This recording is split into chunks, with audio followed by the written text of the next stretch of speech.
Hello, sir. Hello, how you doing? You good? Good. What's your name? My name is Evan Wright. Where are you from? From Saco, Maine. What are your best lifts?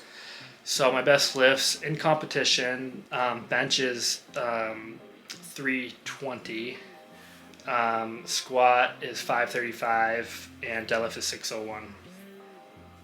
What is your best total? What was it? That's true. What is your best total? 1470. It's 14 something. We're gonna have to pull that. Yeah, I don't know. 1456. What is your weight class? 100 kg, which is 220 pounds. My name is Christopher Couillard. What's your weight class? My weight class is 90 kg. This will actually be the first competition competing at 90 kg. I'm usually an 82.5. What is your best squat in competition? My best squat is 190 kg, which is 419 pounds. What is your best bench press in competition? My best bench is 107.5 and it's 237. What is your best deadlift in competition? My best deadlift is 240 kg, which equals to be about 523. My math's correct? 529 actually. My math was off. What is your best total? My best total is 530 kg, 1179 pounds. How did you get into this game? How did you get into powerlifting then? Okay, so right off the bat, that's it's a deep question. It's kind of a longer answer, but I'll get right into it. So starting in high school, I lifted a little bit. I played basketball and baseball, so I didn't think I need to lift like that much. I just thought I was like such a God-given talent. I didn't need to, and I was good enough to play varsity and be good at it, and I was, but lifting probably would have took me to that next level if I wanted to go there. I just didn't have really much interest to lift. Like I had a little set in my basement, but basically that's all I really did. A little bench press, some pull-ups, sit-ups, just like typical normal stuff. Didn't really know what I was doing. Just made me kind of feel good about myself. But it wasn't until after high school that I kind of got into it. It was like my sophomore year of college. I was down in North Carolina, and I was actually getting into trouble down there. And lifting is kind of what, honestly, like I know it sounds like corny and stuff, but lifting kind of saved me. I know a lot of people say that, but it did. I was, doing stupid stuff, kind of fun, going with the crowd. So I was, kind of digging myself a hole, and it wasn't until I pretty much, in a way, got really forced. I don't want to say forced, but it was really hardly pushed to do what I initially did, which was CrossFit, which I think it's weird for me to think about that now, just who I am now. And this is like before I knew anything about lifting. I didn't even know what CrossFit really was, but I just got put into it, started doing it, and I did that for a couple months. And I liked it. I kind of like, wow, I really like this. And I kind of wanted to stick with it. And I was doing that, and I kind of started going to the gym by myself normally as I was kind of learning how to do stuff. So I was kind of doing both for a little bit. Then I kind of pushed away the CrossFit because I started CrossFit out in California, and I'm moving back to Maine, so I kind of had to give that up because I didn't want to, like monthly for CrossFit's kind of ridiculous, and I kind of thought I kind of learned everything. So I was starting to do stuff on my own, and basically I just wanted to be the biggest, strongest guy in the gym, just like a typical dude. Like I didn't, care about form really. I didn't really know anything. I was hitting bicep curls. Everybody wanted big arms, abs, the mirror muscles they call it. So I was kind of doing that, but I was always interested in lifting heavy. Like I wanted to look good, but I'd always get like my compound lifts in, like squat not to depth, just kind of ego lifting is per se, I'm sure a lot of you have heard that term before, which now I hate that. Back then I probably was doing it, didn't even know, but I was just being young and ignorant, which is we all go through, and I try to tell myself now as I see the younger people doing the same thing I was, and before I judge them I have to remember that I might have been that kid not too long ago. So that, anyways, I was always interested in heavy lifting, I should say. And then it was actually my cousin, Lorraine, Lifestyle Ray on Instagram. She's popping off. But it was her husband now, who was powerlifting, doing USAPL. And I was like, I started talking to him a little bit. It's kind of cool. I was kind of asking questions about the meets. And he had one coming up at one point when I was talking to him. I was like, kind of getting details. He's like, I don't want to miss weight, like a bench, squat, deadlift. I'm like, bench, squat, deadlift. I was like, I like those. I was like, I like it a lot, you know, like I like bench squat, deadlift. I was like, I like the idea of that. I'm like, do I really like, you know, initially I didn't know like what it took to be a powerlifter, right? So like I want to be strong, but I realized eventually I was going to have to, you know, give up like some physique and stuff to, if I really wanted to be competitive, because, you know, I'm 6 foot, some people maybe 6'1", and you know, I can't be 180 pounds and be competitive in powerlifting at that height. I just can't do it. So I realized that you know, put on the weight. You know, I'm now like close to 220, 215, 220, and back then I was probably like 180, 190 when I first started. And you know, I fill out my height a lot better. You know, so that's helped a lot. But again, getting back into what I was talking to my cousin's now husband, and he was kind of talking about it or whatever, and I kind of followed him until his first meet, kind of followed his prep, and I was like, this is cool. I did his meet, and I was like, you know, I'm going to do one. Just kind of, if I don't like it, I don't like it. I'm not going to hire a coach, but just kind of send it. And he was kind of willing to help me. And so I kind of prepped, like, you know, do 3x3, 5x5. Not that he wasn't coaching me, he was just directing me, giving me like the rules, you know, give me a general idea, because you know, I didn't really know what to expect. So I didn't, you know, my first meet kind of under him, he kind of went and handled me. And Eric was actually there, which was kind of cool, which is kind of ironic now that he's my coach. But at that meet, and like, you know, I did okay. I think I went 7 for 9. The numbers I hit back then are kind of what I look back on now to see how far I progressed. But, you know, I think I did, you know, okay for my first meet, really not having too much direction. But I fell in love. I honestly just fell in love with it, like the atmosphere, just getting better. I just got, you know, addicted to the process of getting better. And I kind of told myself if I liked doing the meet, then after that I would, you know, get a coach and kind of being more serious about it, because, you know, why kind of waste my time and money if I didn't even like it. So I believe I knew of Eric, but I knew his friend Brendan Harland. I kind of went to saw him at the gym and stuff, and I'd always be asking him questions. He'd be like, you know, talk to Eric. So like I reached out to him, like, you know, maybe you could like help me with like prep for my next meet or deloading. Like, I don't really know what I'm doing. And then the next thing I know, I have like a full ass meet prep. So so there we were, and like, you know, he kind of took over and took the reins, and you know, ever since then, like, it's kind of been a roller coaster. Like at first, you know, I didn't really know. I was still too egotistical, and, you know, Eric kind of put me in my place, and sometimes it was tough hearing that. We've had like some real serious, you know, conversations, and that kind of grew us, like, made us get closer, because we had like, we're friends, but, you know, you kind of have to have those like professional, like, coach to athlete relationship as well, because, you know, he'd be telling me a number, I'm like, well, I could do this much, but realistically, you know, he was right. He's always right. You know what I mean? He's always right. But you know, it was tough. You know, sometimes hearing that, it's like, oh, I can squat, you know, 450, and he'd be like, you know, in the competition, we want you to go, you know, 9 for 9, you start off well, like maybe like 430 or something. I'm like, I have this number in my head or whatever, you know what I mean? Then I'd come to the competition, and I'd, you know, kind of get up, you know, 430 or whatever the number was, you know, like, oh, you know, I probably could have got too much heavier, you know what I mean? You probably got it right on the money. So now, after I think he's been coaching me for 3 years maybe, about 3 years, you know, I just kind of, if I have, you know, it's a concern, I make sure to bring it up to him. He always, you know, Eric always takes in, always taking my, my perspective and my, you know, what I think, because you know, I think you respect me in my opinion. And, you know, we always are able to work something out. And, if I don't like something or you have a suggestion, we're able to kind of communicate that now. And that's where we're at. You know, I'm excited. I think I'm hitting a groove, and, you know, I think I can make some moves. So I'm excited. That's how I started, and that's where I'm at, and I'm ready to get after it. So. How'd you get started with powerlifting? How did I get started with powerlifting? So I've always been a strength sport athlete. I've always trained. I was a big football guy, hence the reason why I got into training.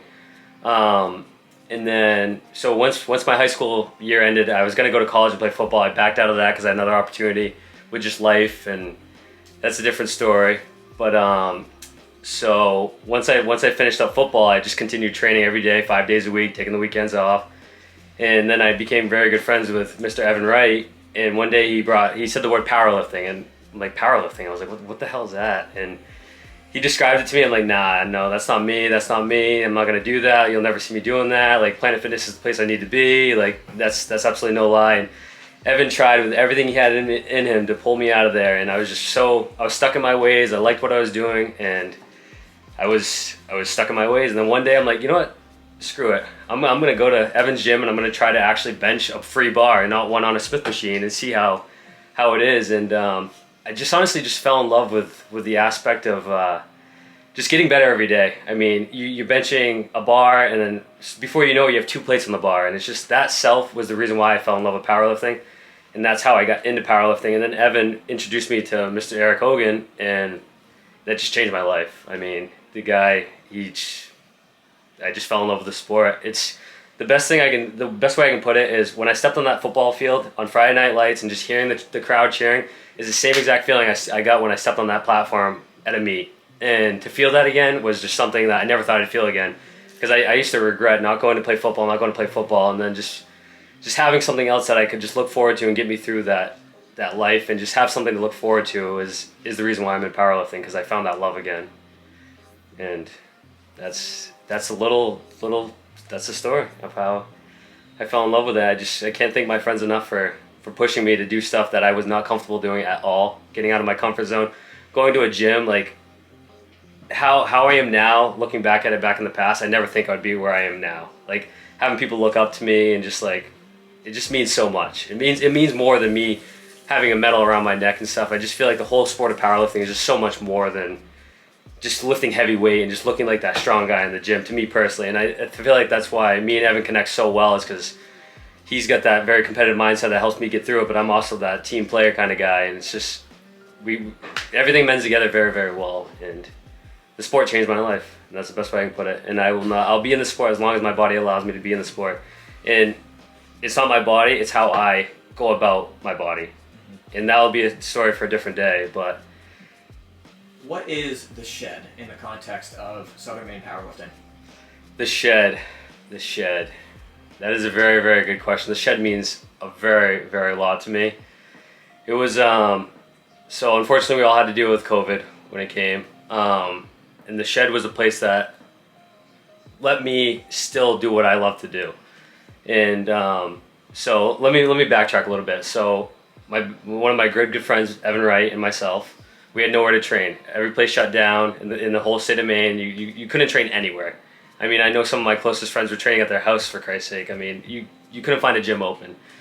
So Evan and I, we put our funds together and we scrounged up some weight and we made it work. We made the shed into a home, to be honest with you. That's where we lived for close to almost probably, I'd say, a year is where we grinded away. And the reason why the shed meant so much to me is because I fell in love with the sport of powerlifting, and then it got taken away from me because of something that I had no control over. And I still found a way to train, and that's the shed. The shed is a place that I found a way to train. So the shed is no longer. Yeah. What is the deal with that?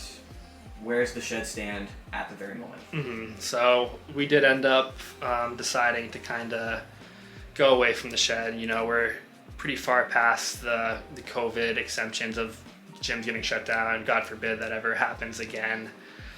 But, you know, we're just thinking realistically, like, you know, we were in the shed for over a year, and we were isolated.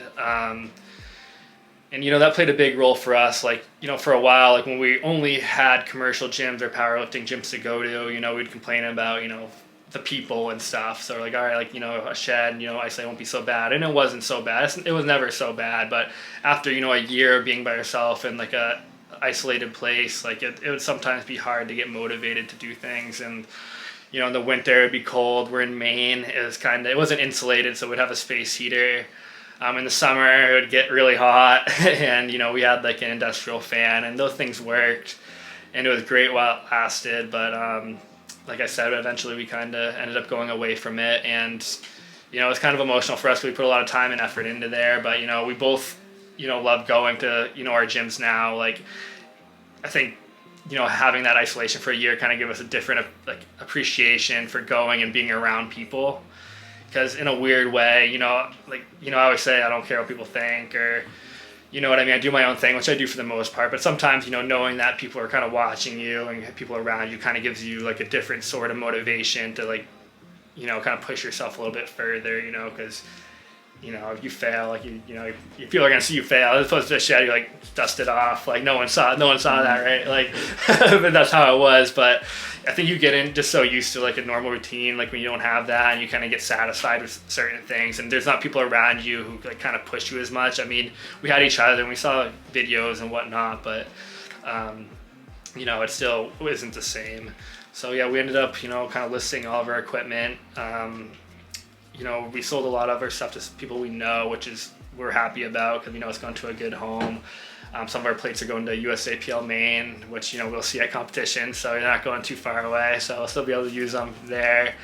And we're still trying to get rid of some stuff. But as far as the actual space goes, I think Chris's dad is actually looking to make that a man cave. So either way, we'll be taking advantage of it. I'll still be over there, remembering the moments in the shed, but it's not going to waste. But either way, it's emotional that we kind of getting away from it. But we're getting money for it. We're happy. Everything's all good. So this being your fourth Maine States, competing in 2020, 21, 22. This being the fourth in 23. What does this meet mean to you? This meet means a lot to me, and means everything to me. I don't care about, honestly. Usually I go into the meet just thinking about other people, like my team, my coach. I'm going into this meet selfish for myself, to prove to myself that like I'm supposed to be here. The last couple meets, I'm not gonna lie. Eric, you and I are very, very close. We've talked about this to a connection level. I just wasn't. I was there, but I wasn't there in the meets. I feel like I was in the sport and I loved it, and I felt like it was just. I was getting everything like I needed out of it, but I wasn't getting what I was supposed to be getting out of it. If that makes sense. And I owe this meet to myself, to prove to myself that I am consistent. I can do this. I've been doing this. I'm not some new guy just stepping on the platform. I've been here for years, and I just need to get that confidence back in myself. And this meet is the confidence meet. This is gonna give me what I need to progress my career. This is the meet. Like I kind of want to start fresh and like to make this meet the meet for myself. And that's. This being your fourth Maine States, competing every year since 2020, what does this meet mean to you? This meet means a lot because the last year was relatively competitive. The 2 years before that, not so much.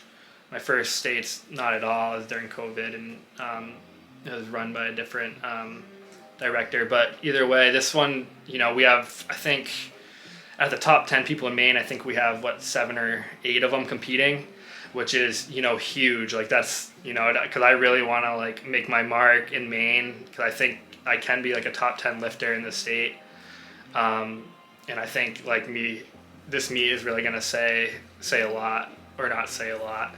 And I think I can really set a tone here. I don't think I'm going to go out and be the number one lifter. I really don't. And I'm someone who has a lot of confidence, and, it's just something that's not realistic. I think, coming in top 5 at a meet like this would be huge, just from all the names and who's going to be there. And I think that would, make a huge statement for me. Because I feel like, I've been good over the past year, but I just feel like I haven't gotten over that hump. My last meet, I think I kind of got people's attention. And I think this meet I can really be a threat and have actual intentions of being the best in my weight class, and like I said, a top 10 in the state, which is really my goal eventually, is to be top 10 overall, ever. So I think I can really do that, and I'm probably not going to do it this meet, maybe not next meet, maybe not next year, but I'm 26 years old, and I know a lot of people think I'm dead in the powerlifting world for some reason, but I'm telling you right now, I'm here for at least 10 more years in good condition, and then however long my body holds up. And now that I've been doing it, I realize health is the main thing. So I hope I figured that out. And like I said, as far as this meet goes, I'm just really just trying to set a tone and kind of get people's attention and let them know I'm here for the long run. So. My name's Chris Couillard, and 2023 Maine States will be my best meet yet, and also I will PR my deadlift and I will PR my squat. You can bet that. My name is Evan Wright, and the 2023 Maine States will be my best competition yet.